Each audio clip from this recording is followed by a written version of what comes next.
कोरोनाको महामारी prime times टेलिभिजनको खबरदारी कार्यक्रम कोरोना विशेषमा यहाँहरूलाई हार्दिक स्वागत छ। म डिबी खड्का।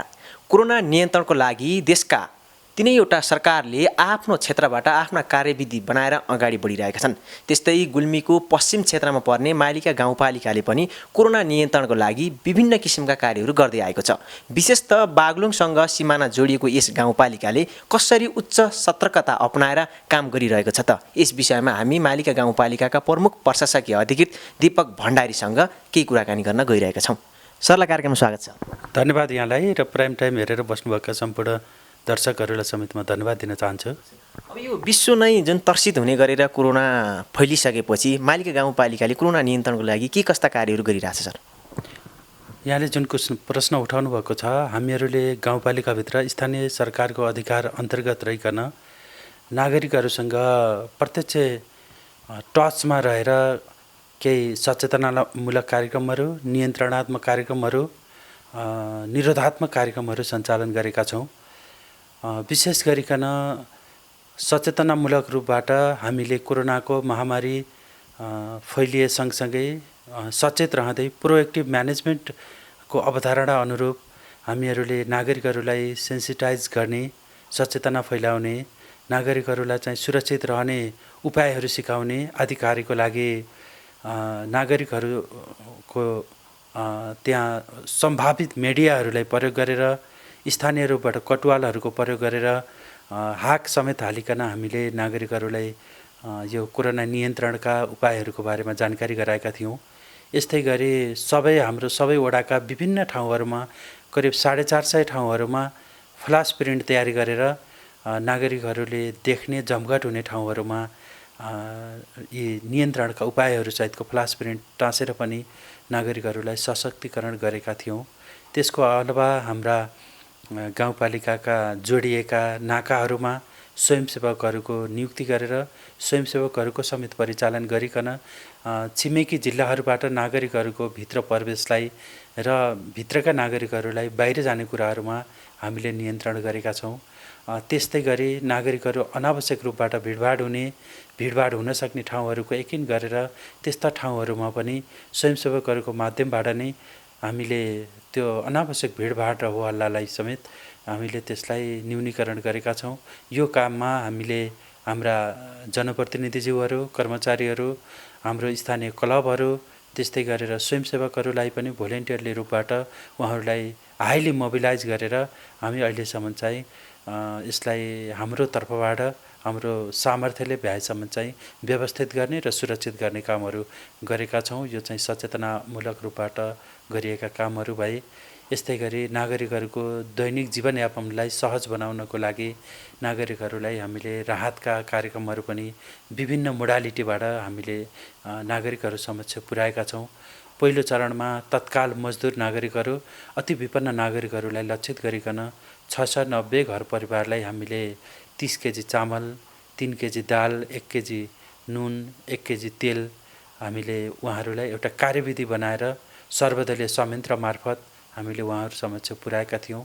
त्यसपछि नागरिकहरूको राहत अपेक्षा गर्ने नागरिकहरूको सङ्ख्यामा अत्यधिक बढोत्तरी भयो र हाम्रो यो भौगोलिक विकटता अनि प्राकृतिक यो मौसमको कारणले पनि पटक पानी आएर हाम्रा बाटाघाटाहरू चाहिँ अवरुद्ध बनाइरहेको अवस्थामा हामीले स्वस्फूर्त रूपबाट नागरिकहरूलाई राहत पाउने नागरिकहरूलाई कामसँग जोडेर अनि कामको लागि खाद्यान्न भन्ने नारालाई लिएर, सिद्धान्तलाई लिएर प्रत्येक वार्ड, समुदाय, टोलमा आफ्नो पाएक पर्ने स्थानहरूमा नागरिकहरूलाई उहाँहरूले गर्न सक्ने कामहरू, गर्न सक्ने व्यक्तिले गर्न सक्ने कामहरू दिएर 3 दिन बराबरको काम गराइसकेपछि फेरि हामीले यो खाद्य सामग्रीलाई उहाँहरू समक्ष उपलब्ध समेत गराएका थियौँ। यसरी कामसँग जोड्ने सवालमा हामीले विशेष गरिकन अपाङ्ग नागरिकहरू, त्यस्तै गरेर ज्येष्ठ अशक्त असहाय उहाँहरूलाई चाहिँ हामीले छुट पनि दिएका थियौँ। यो सबै कार्यहरू सम्पादन गर्नको निमित्त हाम्रो वडा स्तरमा रहेको जनप्रतिनिधिज्यूहरू सहितको त्यहाँको बुद्धिजीवी, स्थानीय बुद्धिजीवी, विभिन्न राजनीतिक दलका सक्रिय नेतृत्वहरू, त्यहाँको अरू स्वयंसेवक आदि लगायतको एउटा सर्वदलीय संयन्त्र छ। यो संयन्त्रले यी कामहरूको व्यवस्थापन गर्न सकेको छ। यसको अलावा हामीले बाहिरबाट आएका नागरिकहरूलाई गाउँपालिकाभित्र विभिन्न स्थानहरूमा, हाम्रा विभिन्न 8वटा स्थानहरूमा करिब 157 शय्याका क्वारेन्टाइनहरूको म्यानेजमेन्ट गरेका छौँ, व्यवस्थापन गरेका छौँ। यसरी आएका नागरिकहरूलाई क्वारेन्टाइनहरूमा समेत राखेर, बाहिरबाट आएका नागरिकहरूलाई क्वारेन्टाइनमा समेत राखेर उहाँहरूलाई एउटा नियमित प्रक्रियाअनुसार 14 दिन, 21 दिन, कति दिन राख्नुपर्ने हो त्यही किसिमबाट राखेर समेत हामीले उहाँहरूलाई घर घरमा पुर्याइरहेका छौँ। यस हिसाबले हेर्दा हाम्रो गाउँपालिका अहिलेसम्म कोरोनाको एउटा सन्तास फैलिए पनि कोरोनाबाट चाहिँ नागरिकहरू चाहिँ सुरक्षित छन् र नागरिकहरूलाई पनि स्थानीय सरकार नागरिकहरू समक्ष छ है भन्ने कुराको आभास दिलाउनको लागि, अनुभूति दिलाउनको लागि र मनोबल उच्च बनाइराख्नको लागि हामीले पटक पटक नागरिकहरू माझ समक्ष सेफ तरिकाबाट उपस्थित हुने, उहाँहरूलाई सम्झाउने, कार्यालयमा उपस्थित भएका नागरिकहरूलाई पनि उहाँहरूलाई पनि कोरोनासँग सम्बन्धित सचेतनामूलक रूपबाट कुराकानीहरू गर्ने यावत किसिमका कामहरू गरेका छौँ। स्थानीय एफएम, रेडियोहरू, पत्रपत्रिकाहरू यी कुराहरूलाई पनि प्रयोग गरिएको छ। हामीले गरेका मुख्य कुराहरू यही नै हुन्। जस्तै कि यो लकडाउनको कार्यान्वयन कसरी गरिरहनु भएको छ र जुन बागलुङसँग अलिकति हाम्रो गाउँपालिका सिमाना जोडिएको हुँदा त्यस क्षेत्रको जुन सीमा निगरानी के कसरी भइरहेछ सर? विशेष गरिकन हाम्रो बागलुङसँग सीमा जोडिएका वडाहरू वडा नम्बर 1, 2 र 3 पर्दछन्। यी वडाहरूका मुख्य नाकाहरू जहाँबाट बागलुङका नागरिकहरू गुल्मी जिल्लामा प्रवेश गर्ने र गुल्मीका नागरिकहरू विभिन्न काम विशेषले बागलुङमा जाने नाकाहरूमा गाउँपालिका तहबाट नै हामीहरूले भोलिन्टियर साथीहरूलाई, स्वयंसेवक साथीहरूलाई नियुक्ति गरेर अनि प्रत्येक नाकाहरूमा हामीले राखेका छौँ। उहाँहरूले भित्र नागरिकहरूलाई भित्र आउन र बाहिर जान दिनुभएको छैन। यो कामलाई चाहिँ हामीले स्वयंसेवकको माध्यमबाट नै व्यवस्थित गर्न सकेका छौँ। यो जस्तो कि अब यो बाहिरबाट भित्री कति नागरिकहरू भित्री होलान् अहिले यो मालिका गाउँपालिकामा लकडाउन पछि, त्यसको डाटाहरू कस्तो छ, के छ? हाम्रो भारत लगायत तेस्रो मुलुकबाट भित्रिएका नागरिकहरूको सङ्ख्या अहिलेसम्म 108 जना मात्रै देखिएको छ। काठमाडौँ, बुटवल लगायत मालिका गाउँपालिकाबाट भन्दा बाहिर रहेका नागरिकहरू करिब 800 जति नागरिकहरू हाम्रो गाउँपालिकाबाट भित्रिसक्नु भएको छ। करिब यो चाहिँ भित्रने क्रम अहिले पनि आज यो सिलबन्दी, जिल्ला सिलबन्दी गर्ने भन्दा अगाडिसम्म नागरिकहरू कुनै न कुनै तरहबाट गाउँपालिकाभित्र प्रवेश गर्नुभएको छ। हामीले केही दिन अगाडिसम्म छिमेकी जिल्ला भारत र तेस्रो मुलुकबाट आएका नागरिकहरूलाई अनिवार्य रूपबाट क्वारेन्टाइनमा राखेका थियौँ भने नागरिकहरूको उहाँहरूको गाउँपालिकामा उपस्थितिको अवस्था के छ, उहाँहरू कुन साधनको प्रयोग गरेर आउनुभएको छ, कुन क्षेत्रबाट आउनुभएको छ, उहाँहरूको त्यो क्षेत्रमा रहँदा बस्दाको अवस्था के हो, यी कुराहरूलाई समेत विश्लेषण गरिकन जोखिम अथवा भयरहित क्षेत्रबाट भयरहित तरिकाबाट जोखिम न्यूनीकरणको तरिका अपनाइकन नागरिकहरू आउनुभएको पाइएको खण्डमा त्यसलाई विश्लेषण गरेर सर्वदलीय संयन्त्रले उहाँहरूलाई आफ्नो होम क्वारेन्टाइनमा पनि पूर्ण होम क्वारेन्टाइनको नियम पालना गर्ने गरिकन व्यवस्थित गरेका छौँ भने अन्य नागरिकहरू जो चाहिँ जोखिमयुक्त क्षेत्रबाट आउनुभएको छ, जोखिमयुक्त साधनको प्रयोग गरेर आउनुभएको छ अथवा तेस्रो मुलुक र इन्डियाबाट आउनुभएको छ भने उहाँहरूले हामीले 14 दिनसम्म हाम्रो गाउँपालिकाले निर्माण गरेका क्वारेन्टाइनमा व्यवस्थित रूपबाट राखेर अनि उहाँहरूलाई घरमा पठाउने काम पनि भएको छ। हामीले होम क्वारेन्टाइनमा राखेका नागरिकहरू होम क्वारेन्टाइनका नियमहरू पूर्ण रूपबाट पालना गरे नगरेको यकिन गर्नको लागि उहाँहरूको लागि पनि निगरानी छुट्टै समूह बनाएर उहाँहरूलाई पनि पटक पटक त्यस्तो नियम पालना नगरेको खण्डमा सम्झाउने, बुझाउने लगायतका कामहरू भएका छन् भने त्यसरी कोही 1-2 जना नागरिकहरू जसले होम क्वारेन्टाइनको नियम पालना गर्नु भएन उहाँहरूलाई फेरि पुनः क्वारेन्टाइनमा ल्याएर राखेर पनि हामीहरूले यो लकडाउनलाई व्यवस्थित गर्ने प्रयास चाहिँ गरेका छौँ। जस्तै कि तपाईँले एउटा वडादेखि अर्को वडामा जान नि प्रतिबन्ध लगाउनु भएको छ, पासको व्यवस्था गर्नु भएको छैन र मालिका गाउँपालिकाको चाहिँ एउटा भौगोलिक दृष्टिले हेर्दाखेरि चाहिँ किसानहरू ओल्लो गाउँबाट पल्लो गाउँ जानुपर्ने अवस्था छ। किसानहरूलाई चाहिँ यसरी कसरी सहजीकरण गर्नु भएको छ तपाईँले? हामीले यहाँले भने जस्तै प्रत्येक वडाहरूलाई पनि हामीले व्यवस्थित गर्न खोजेका पनि छौँ। तर किसानहरूको खेती गर्न पाउने अधिकार यी कुराहरूलाई पनि मध्यनजर गरिकन हाम्रो स्वयंसेवक साथीहरूलाई वास्तविक किसान हो कि होइन, वास्तविक रूपबाट ऊ खेती किसानी गर्न जान थालेको हो कि होइन भन्ने कुराको यकिन गरेर मात्रै उहाँहरूलाई जानलाई अनुमति दिने भन्ने किसिमबाट व्यवस्थित गरेका छौँ।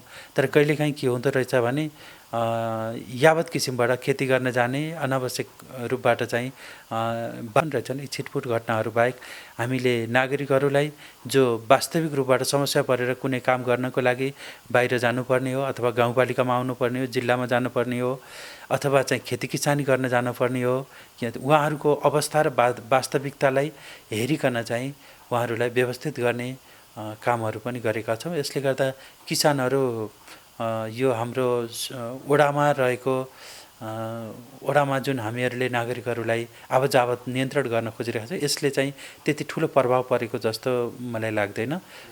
खेती किसानी गर्ने काममा चाहिँ नागरिकहरूले गरिरहनु भएको छ। तर सोधनी पुछनी गर्ने कामलाई त हामीले सकारात्मक रूपबाट नै लिनुपर्छ। यो त कोरोना भनेको कुनै एउटा व्यक्ति विशेषको नभएर अहिले त विश्व नै एउटा घर रहेछ भन्ने कुरालाई यसले पुष्टि गरेको छ। विश्वव्यापी रूपबाट विश्व मानव समुदाय चाहिँ एउटा सन्तास छ, भयभीत भएको छ। यो अवस्थामा हामीले यो चाहिँ सबैको सुरक्षाको लागि, आफ्नो पनि सुरक्षा र अरूको पनि सुरक्षाको लागि चाहिँ यसरी यस्ता उपायहरू प्रोएक्टिभ भएर चाहिँ गरिरहेको कुरा मैले बताउन चाहन्छु। जस्तै कि अब यो कोरोनाले गर्दा सबैभन्दा धेरै चाहिँ अलि उच्च जोखिममा देखेको स्वास्थ्य क्षेत्रका कर्मचारी हुनुहुन्छ, उहाँहरूलाई चाहिँ प्रोत्साहन गर्नको लागि, उहाँहरूको मनोबल उच्च बनाउनको लागि तपाईँहरूले विशेष त गाउँपालिकाले केही कार्यक्रमहरू जस्तो राहतका कार्यक्रमहरू उहाँलाई चाहिँ आर्थिकका कुराहरू के सहयोग गरिरहेको छ त्यस्तो? धन्यवाद। हामीले विशेष गरिकन स्वास्थ्य क्षेत्रका कर्मचारीहरू हाइली रिस्कमा हुनुहुन्छ देशभरि नै। यहाँले बताउनु भयो, अवगत गराउनु नै भयो।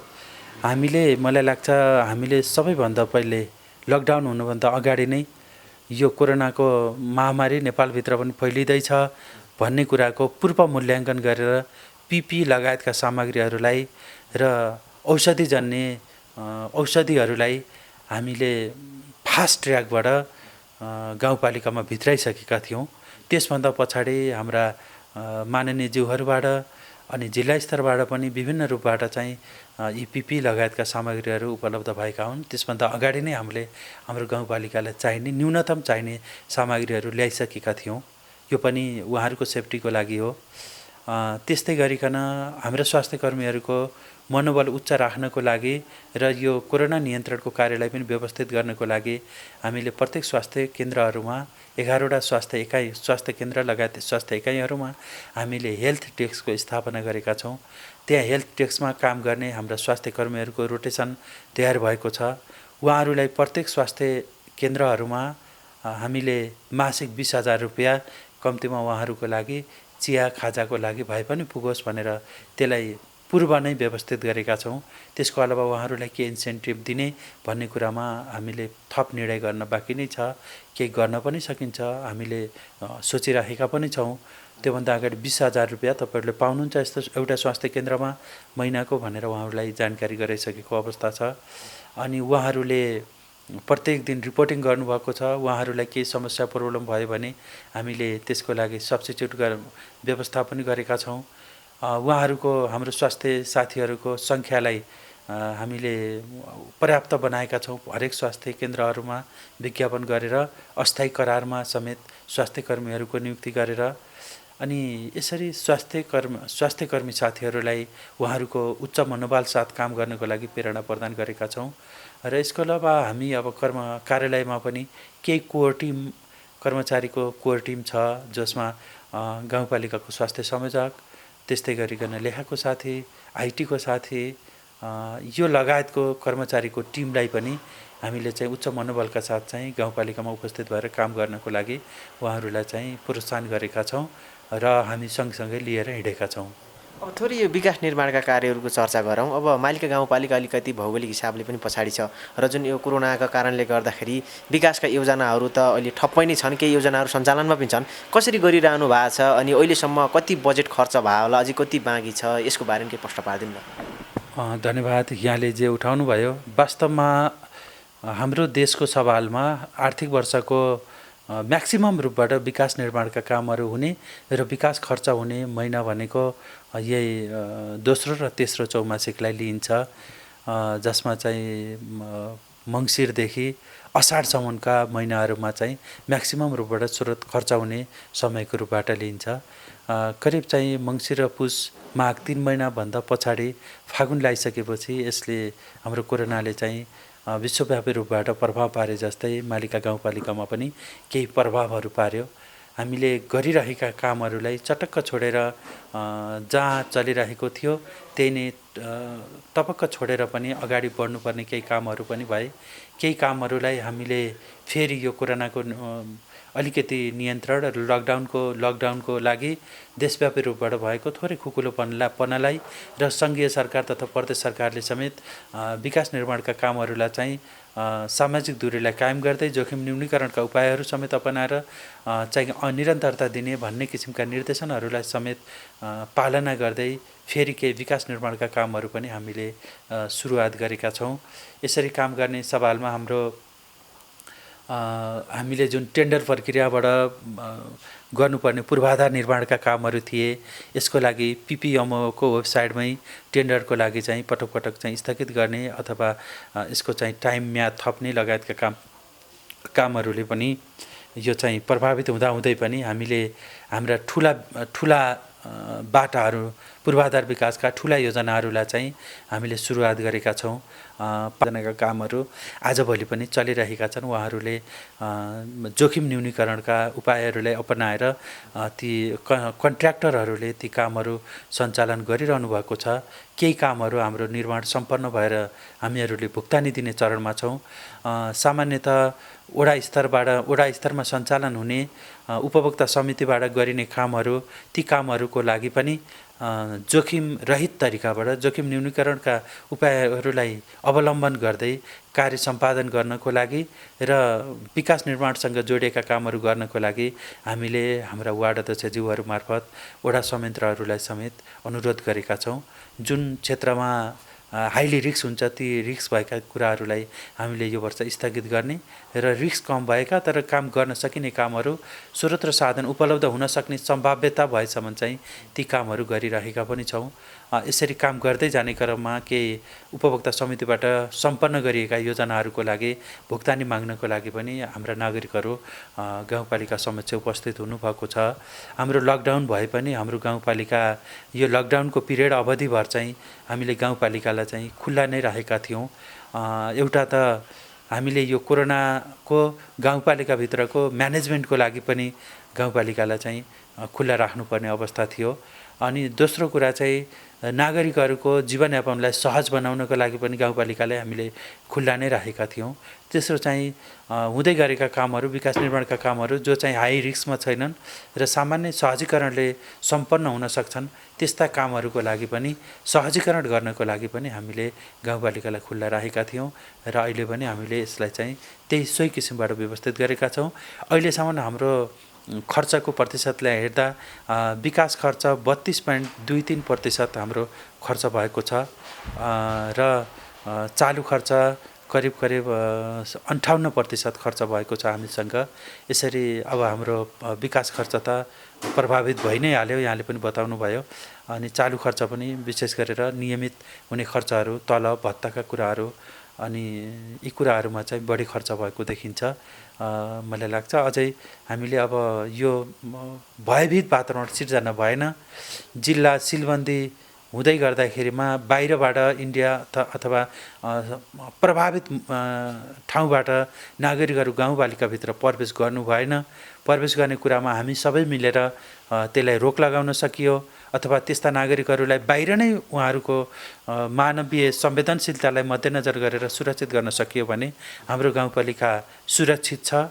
सामाजिक दूरीलाई कायम गर्दै अनावश्यक नागरिकहरूको भिडभाड हुन नदिकन हाम्रो विकास निर्माणका कामहरूलाई स्रोत र साधनको उपलब्धता भएसम्म चाहिँ सञ्चालन गराउनु सकिन्छ कि भन्ने चाहिँ मेरो बुझाइ पनि हो। जस्तै कि अब कोरोनाको जुन एउटा भयावह स्थिति आएन भने चाहिँ केही विकास निर्माण कार्यहरू होलान् र यस्तै स्थिति रहँदै पनि केही सामान्य ढङ्गबाट भिडभाड नहुने हिसाबले हो कि अरू विकास निर्माणका कार्यहरू यस्तो गर्न सकिएला भन्ने त्यस्तो प्लानहरू योजना छ तपाईँहरूसँग कस्तो छ? हामीले अहिले अब हाम्रो कार्यपालिकाको बैठक बोलाएर केही शीर्षकहरू जो चाहिँ अहिले खर्च नहुने कुराहरू नहुने शीर्षकहरूको पैसाहरू जो चाहिँ यो जोखिम न्यूनीकरणका उपायहरू अपनाइकन तत्काल यो आर्थिक वर्षमा गर्न सकिन्छ त्यस्ता कामहरूको लागि गर्ने कि भनेर अध्यक्षज्यू र मेरो पर्सनली पनि केही छलफल भएको छ। हामीले अब 5 गते पछाडि कार्यपालिकाको बैठक बनाएर त्यस्ता योजनाहरूलाई चाहिँ छलफलमा ल्याउने सोचिरहेका छौँ। विशेष गरिकन धेरै ठुलो जमघट नहुने 5-7 जना मान्छेहरूको उपस्थितिमा मात्रै कार्य सम्पादन हुन सक्ने हाम्रो यहाँको लोकल रिसोर्सलाई प्रयोग गरेर पनि कार्य गर्न सकिने सामग्रीहरू लिनको लागि जोखिमयुक्त ठाउँहरूमा जान नपर्ने त्यस्ता योजनाहरूलाई छनौट गरेर ती योजनाहरूलाई कार्यान्वयनमा लैजानको लागि हामीले चाहिँ सोचिरहेका। हामी कार्यक्रमको अन्त्यमा पनि छौँ र यो बिचमा मैले तपाईँलाई सुन्न छुटाएका कुरा र तपाईँलाई भन्न मन लागेका कुरा के छन् अनि त्यस्तै गरेर जुन मालिका गाउँपालिकाका आम गाउँपालिकावासीलाई कोरोनाबाट आफ्नो मनोबल उच्च बनाउन मैले अगाडि पनि भनिसकेँ अब कोरोनाले विश्वव्यापी रूपबाट हामी नागरिकहरू मान्छे चाहिँ सतर्क रहिरहेको सचेत रहिरहेको भयभीत भइरहेको अवस्थामा हाम्रो मालिका गाउँपालिकाका नागरिकहरू पनि उहाँहरूमा एक किसिमको डर त्रासता हुनु स्वाभाविक नै हो। यद्यपि हामीले बुझ्नुपर्ने कुरा के हो भने हामी सबैलाई कोरोना पहिलो कुरा त हाम्रो गाउँपालिकाभित्र कोरोना प्रवेश गर्दैन। हामी त्यही किसिमबाट सतर्कता अपनाएर हाम्रो कार्य सम्पादनमा जुटिरहेका छौँ।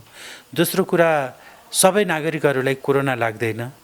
तेस्रो कुरा जो कोरोना लाग्छ ती सबै नागरिकहरू पनि फेरि सबै मर्दैनन्, उहाँहरूलाई पनि उपचार हुन्छ। यसले गर्दा त्यति धेरै नै डराएर आफ्नो मनोबल नै गिराएर यो कोरोनाभन्दा पनि अन्य हजारहरू अन्य अप्ठ्यारो अवस्थाको सिर्जना हुने अवस्था त्यस्तो परिस्थिति ल्याउनु आवश्यक छैन। हामी सबैले उच्च मनोबल बनाएर कोरोना नियन्त्रणको लागि जुन WHO ले नै निर्धारण गरेका सुरक्षाका उपायहरू छन् ती सुरक्षाका उपायहरू अपनाइकन अनि स्वस्थ जीवन स्वच्छ खानपिनको अवलम्बन गरेर त्यस्तो शैली अपनाएर हामी नागरिकहरू चाहिँ यो अवस्थामा जहाँ छौँ त्यही सुरक्षित रूपबाट बस्नको लागि मैले हाम्रा मालिका गाउँपालिका सम्पूर्ण नागरिकहरूलाई हार्दिक अनुरोध गर्न चाहन्छु। समय दिनुभयो धेरै धेरै धन्यवाद। धन्यवाद यहाँलाई।